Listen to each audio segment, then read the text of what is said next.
ഉള്ളു. അങ്ങ് കിളിമാനൂര്.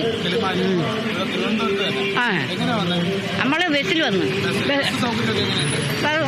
നല്ലതുപോലെ വന്നു.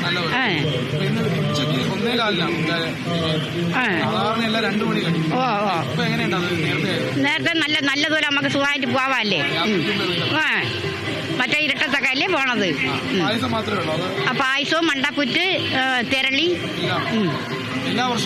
ഓഹോ, ഇപ്പൊ മണ്ടക്കാട്ട് പോയപ്പോ പൊന്നമ്മച്ചിയെ പോയി തൊഴുത് നമ്മുടെ എല്ലാ സങ്കടവും ബോധിപ്പിച്ചിട്ടാണ് വന്ന് പൊങ്കാലിടുന്നത്. ആറ്റുപാൽ ക്ഷേത്രത്തിൽ വല്ലപ്പോഴൊക്കെ പോവും.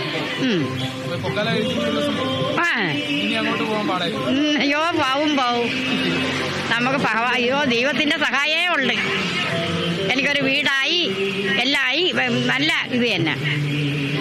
അപ്പോൾ ഓരോ ആഗ്രഹങ്ങളും സാധിക്കുന്നുണ്ട്. നമ്മൾ ആരോട് ചോദിച്ചാലും പോസിറ്റീവായിട്ടുള്ള കാര്യങ്ങൾ ഇങ്ങനെ ഇതില് മറ്റൊരു കൗതുകപരമായിട്ടൊരു കാര്യം ചോദിക്കുകയാണ്.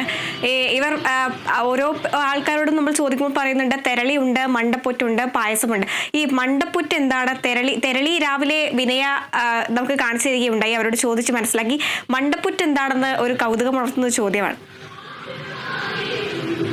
ഹരിത, നേരത്തെ ദൃശ്യങ്ങൾ ആദ്യം തന്നെ തയ്യാറാക്കിയിരുന്ന കുറച്ച് ആളുകളെ നമ്മൾ കാണിച്ചിരുന്നു.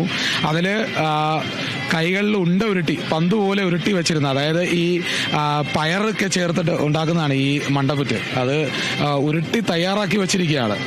ഉരുട്ടി വെക്കുന്നതെല്ലാം മണ്ടപ്പുറ്റാണ്. തിരളിയാണെങ്കിൽ അതിൽ ഇലയിടും, ഇല ചുറ്റിയാണ് വെക്കുന്നത്. ചിലയിടത്ത് കുമ്പിളപ്പം എന്ന് പറയുന്ന രീതിയിലൊക്കെ തയ്യാറാക്കുന്നതാണ്. അതുപോലെയാണ് തിരളി. ആ ഒരു ഇലയുടെ ഫ്ലേവറൊക്കെ അതിൽ വരും. ഇതെല്ലാമാണ് ദേവിക്ക് ഏറ്റവും ഇഷ്ടപ്പെട്ട പ്രസാദങ്ങളിലൊന്നാണ്. അപ്പോൾ ഇതൊക്കെയാണ് തയ്യാറാക്കി വരുന്നത്.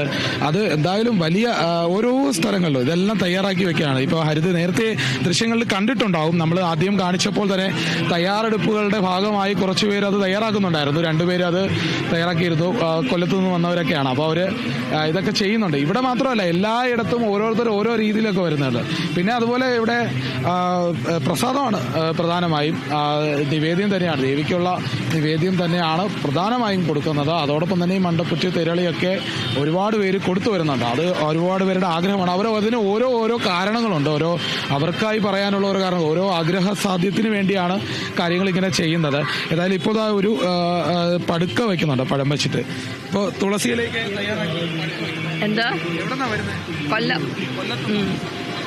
ടിവിയിലോട്ട് പ്രക്ഷേപണം ചെയ്തെങ്കിൽ ഷൈനിങ് വന്ന ഇവരൊക്കെ ഉദ്യോഗസ്ഥരെ കൊണ്ട് പറഞ്ഞു. കൊല്ലത്തുനിന്ന എല്ലാം ആയി കഴിഞ്ഞു. ആശ്രമം. അതെ, അല്ല ഞങ്ങൾ കാറിലാണ് വന്നത്. കിട്ടി അവിടെ പാർക്ക് ചെയ്തിട്ടുണ്ട്. രാവിലെ 2 മണിക്ക് ഇറങ്ങിയതാ. ഒരു 3:45 ആയപ്പോ എല്ലാ സ്ഥലവും പിടിച്ചു. ഞങ്ങൾ 3 പേര്. ഇതിപ്പോ ഒരു 18 കൊല്ലമായി.